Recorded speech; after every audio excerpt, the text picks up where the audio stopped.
se nalazite u emisiji Lufting. Tamara Anđelković, specijalista ginekologije i akušerstva, načelnik službe za zdravstvenu zaštitu žena i koordinator savjetovališta za mlade, a vi gledate Lufting. I evo prilike da vam konačno predstavim jednu najdivniju doktorku ovdje u Kraljevu, ako mogu da kažem, koja je posvećena ne samo ženama, već i mladima ovog grada. Ovog puta razgovarat ćemo, Tamara, o savjetovalištu za mlade. Savjetovalište za mlade postoji već 4,5 godine u našem gradu, osnovano je znači negde krajem 2005. godine, kada je Republički centar za planiranje porodice pri Institutu za zdravstvenu zaštitu majke i deteta, dr. Vukan Čupić, a u saradnji sa Ministarstvom zdravlja i Ministarstvom prosvete izradilo program promocije i zaštite reproduktivnog zdravlja mladih. Naime, rezultati mnogobrojnih anketa koji su sprovedeni u našoj zemlji, kao i razmena iskustava sa zemljama koje su ušle u tranziciju socioekonomskog sistema pre Srbije, ukazala su da je u značajnom povećanju procenat rizičnog ponašanja mladih.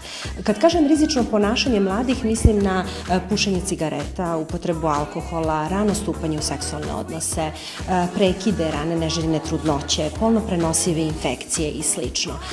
Naime, ankete su pokazale da mladi u Srbiji ne posjeduju gotovo ni elementarna znanja iz oblasti seksualnosti i reproduktivnog zdravlja. Jedan od razloga je svakako i taj što oni te informacije stiču od svojih vršnjaka, pa ili iz masovnih medija, tako da su one najčešće ili nepotpune ili netačne. Ankete koje su sprovedene u 30 mesta u Srbiji među osnovcima starosne dobi od 11 do 15 godina pokazale su da je seksualno iskustvo imalo 22,5% dečaka i 3,5% devojčica. Sa druge strane, ankete sprovedene među studentima svih univerzitetskih centara u Srbiji starosne dobi od 19 do 21 godinu pokazuju da je seksualno aktivno više od 3/4 studenata i više od 1/2 studentkinja. Tako da se savjetovalište za mlade nametnulo kao rezultat urgentne potrebe za edukacijom mladih. Obzirom da, kao što znate, najbolji rezultati se postižu kada se sa edukacijom počne u što ranijem uzrastu, to je i cilj upravo osnivanja ovog našeg savjetovališta, rad sa decom viših razreda osnovnih, srednjih škola i naravno sa studentima.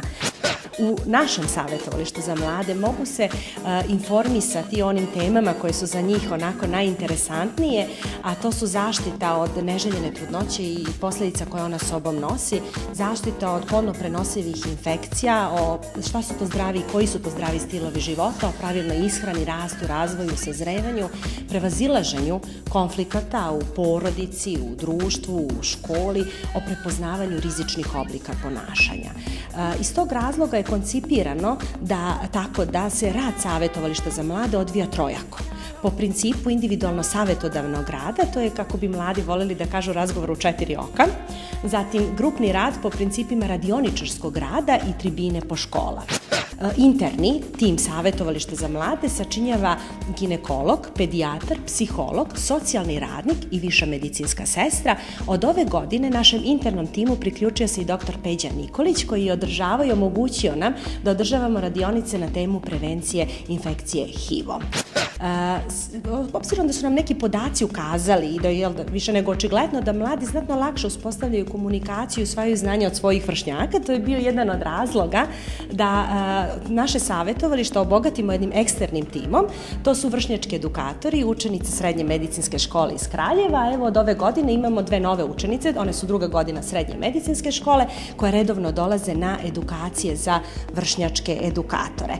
Ono što je još bitno da kažemo jeste da je ceo tim, više nego očigledno, tako, dao svoj maksimalni doprinos, ne samo profesionalni, nego i ljudski doprinos u nastojanju da se ovim mladim ljudima olakša da koračaju kroz sve bure mladosti i da se suprotstave nekim naopakim uticajima kojima bih ja rekla da su nažalost sve više izloženi u ovom teškom vremenu u kojem odrastaju.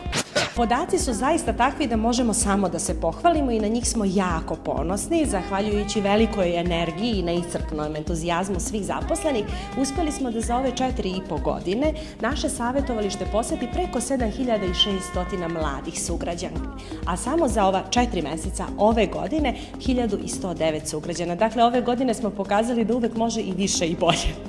Savetovalište za mlade se nalazi u prostorijama nekadašnjeg školskog dispanzera, radi radnim danima od 12 do 14:30 časova po rasporedu koji postoji u Savetovalištu za mlade, otvorenog je tipa, uput nije potreban, a takođe mladi se mogu informisati na telefon Savetovališta 301 720.